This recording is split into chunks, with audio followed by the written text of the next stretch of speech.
दीपक कुमार यादव जी, छत्तीसगढ़ से। श्री राधा वल्लभ श्री राम। महाराज जी, आपके चरणों में मेरा प्रणाम। महाराज श्री, मेरा प्रश्न यह है कि कुछ माता पिता अपने बच्चों को सरकारी नौकरियों के लिए प्रेरित करते हैं और उन्हीं में से कुछ बच्चे बड़े होकर माता पिता को घर से ही बेघर कर देते हैं। महाराज जी, कृपया मार्गदर्शन करें, कैसे? माता पिता मोह से ग्रस्त पदवी है, ज्ञान से युक्त तो नहीं ना।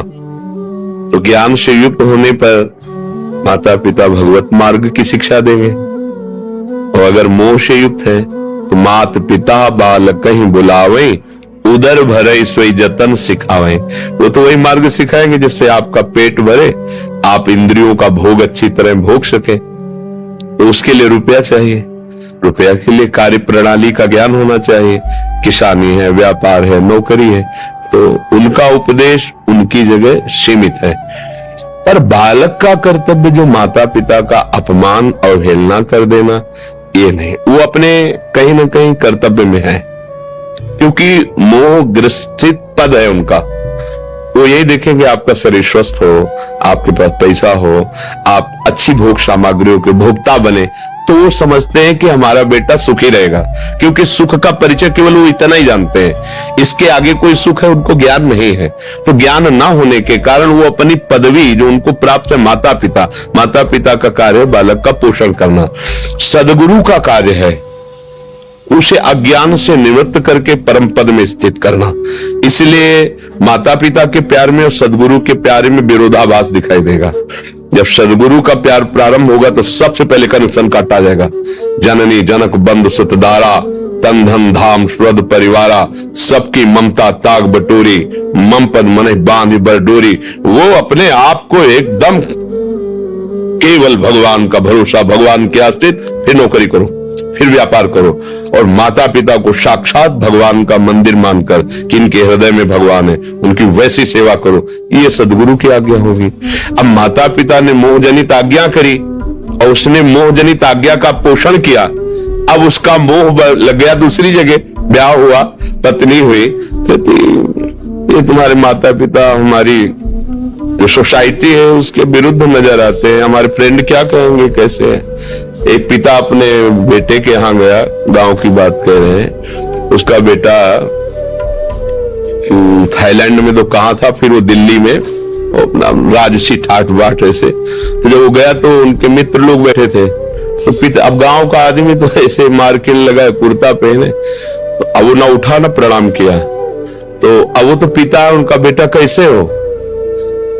तो उनके साथियों ने पूछा कौन है, बोले एक नौकर है हमारे यहाँ सामने ही। तो उनका अच्छा ठीक है, वापस लौट आया।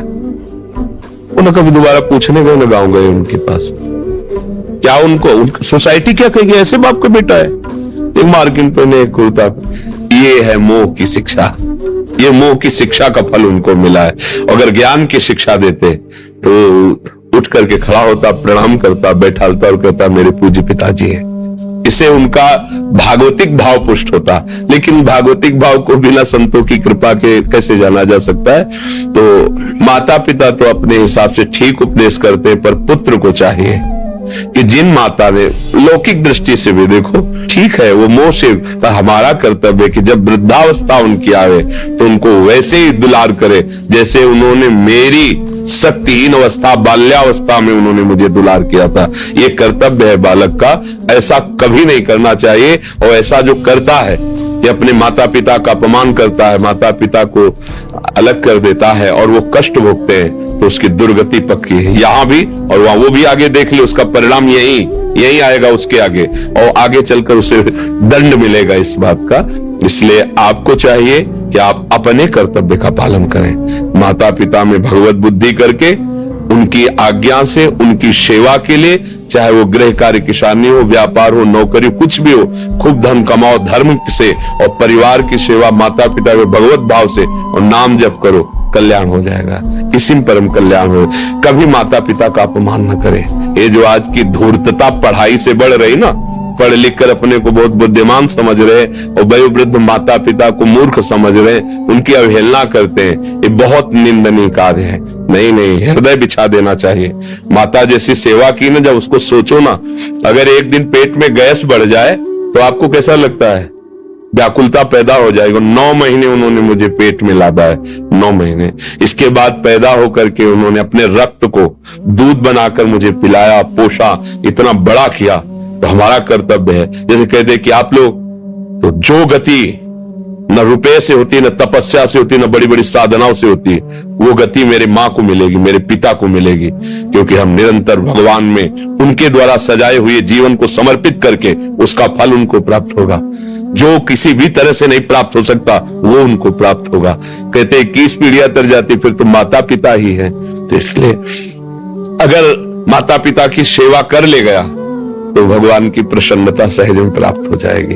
ये वयोवृद्ध माता पिता को ठुकरा देना ये बिल्कुल नरकगामी होने का बहुत बड़ा पॉइंट है, बहुत बड़ा पॉइंट। इसलिए हृदय कांपता है आज के बच्चों को देख। बूढ़े माँ थप्पड़ मार देते हैं, हमने देखा है, थप्पड़ मार। बूढ़े माता पिता, यार इतनी तुम्हारी बुद्धि भ्रष्ट हो गई कि अगर अपनी अवस्था से कोई बड़ा बुजुर्ग है वो अपराध भी कर दे तो भी ऐसा नहीं करना चाहिए। उसको कह कि आप पिता तुल्य हो, संभाल के बोलिए, आप जाइए, जाओ छाप। वयोवृद्ध देखो, हमने सभ्यता देखी है, जैसे बस में चढ़े और 2-4 ऐसे जो सात्विक वृत्ति वाले हैं बैठे हैं उसमें, और कोई वयोवृद्ध आया तो खड़े हो जाते हैं, बाबूजी आप बैठ जाइए, कोई परिचय नहीं, पर आप वृद्ध है इतनी देर कैसे खड़े रहेंगे, आप बैठ जाइए, हम तो जवान, हम तो घंटों खड़े, कोई माई बहन है, आप बैठ जाइए। ये सब एक मनुष्य की सभ्यता है। जब हम दूसरों का सम्मान करना सीखेंगे तभी तो हमारी, फिर हमारे माता पिता, हमारा कर्तव्य है कि हमें देखो माता पिता की सेवा से भगवान बहुत जल्दी प्रसन्न होते हैं। और इसका उदाहरण है महाराष्ट्र में जो पुंडरीक जी थे वो अपने माता पिता को भगवान मान के, तो भगवान आए दर्शन देने, और उस समय वो माता पिता को स्नान करा के वस्त्र धारण कराए तो वयोवृद्ध माता, तो भगवान ने कहा पुंडरीक दर्शन कर लो। कौन हो? पीछे थे, बोले भगवान है।